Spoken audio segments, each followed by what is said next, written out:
নমস্কার, আমি অনাবি। আমার রন্ধনশালায় আপনাদের স্বাগত।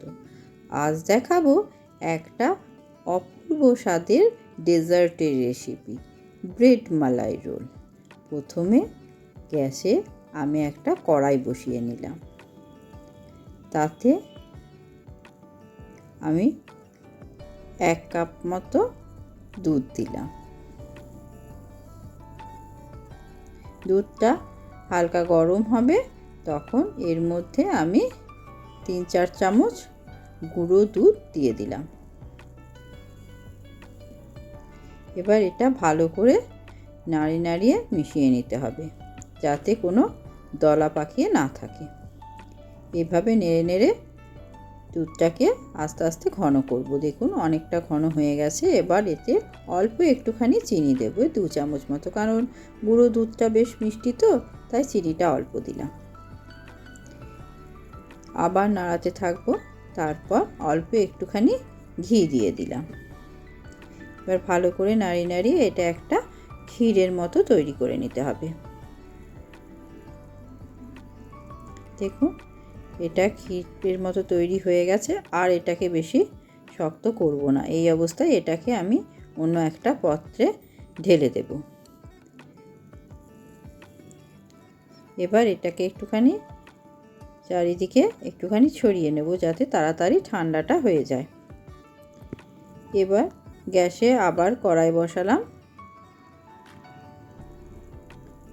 তাতে আমি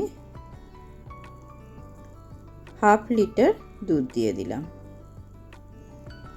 এবার দুধটাকে আমি ফুটতে দেব। আর অন্যদিকে এখানে আমি 1.5 চামচ মতো কাস্টার্ড পাউডার নিয়েছি। সেটা অল্প একটুখানি জলে গুলে নিলাম। এদিকে দুধটা ফুটে গেছে, একটুখানি নাড়িয়ে নিলাম। তারপর এতে খানিকটা চিনি দিয়ে দিলাম। এই 6-7 চামচ চিনি দিয়ে দিলাম। তারপর চিনিটা নাড়িয়ে গলিয়ে নেব।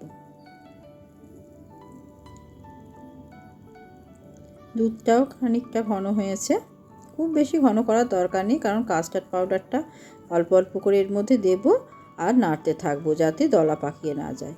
আর দুধটা আস্তে আস্তে কিন্তু ঘন হয়ে যাবে তখনই।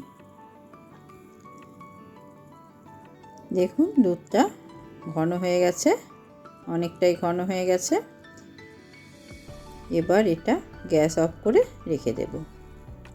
এবার আমি পাউরুটি নিলাম। সেই পাউরুটিগুলো সাইডগুলো এভাবে আমি ছুরিতে করে কেটে বাদ দিয়ে দেব।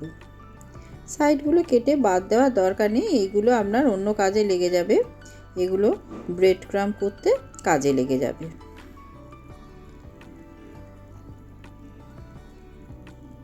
এভাবে 4 ধারটা কেটে নিলাম। তারপর এগুলোকে একটা সাইডে সরিয়ে রেখে দিলাম।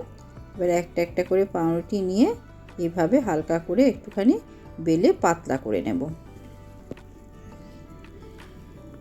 এভাবে সব পাউরুটিগুলোকে বেলে আমি পাতলা করে নেব।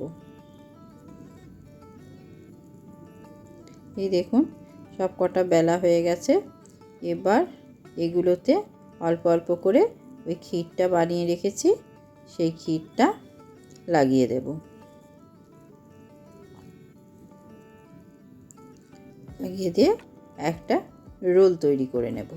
এইভাবে সব পাউরুটিগুলো রোল তৈরি করে একটা পাত্রে সুন্দর করে সাজিয়ে নেব। এবার যে কাস্টার্ড দিয়ে দুধটা তৈরি করে রেখেছিলাম, সেইটা ওপর থেকে ছড়িয়ে দেব। এটা কিন্তু হালকা গরম থাকতে থাকতেই ছড়াতে হবে, খুব ঠান্ডা হয়ে গেলে হবে না। হালকা গরম থাকতে থাকতে ছড়ালে পাউরুটির মধ্যে খুব ভালোভাবে দুধটা ঢুকে যাবে। এবার ওপর থেকে সব রোলগুলোর ওপরে একটা করে কিশমিশ দিয়ে সাজিয়ে দিলাম। আর কিছুটা ড্রাই ফ্রুটস আমি কুচি করে রেখেছি, সেইটা ওপর থেকে ছড়িয়ে দিলাম। ব্যাস তৈরি হয়ে গেল আমাদের ব্রেড মালাই রোল। দেখুন দেখতেও যেমন সুন্দর, খেতেও তেমনি অমৃতের মতো। কেমন লাগলো আজকের রেসিপি জানাবেন। ধন্যবাদ।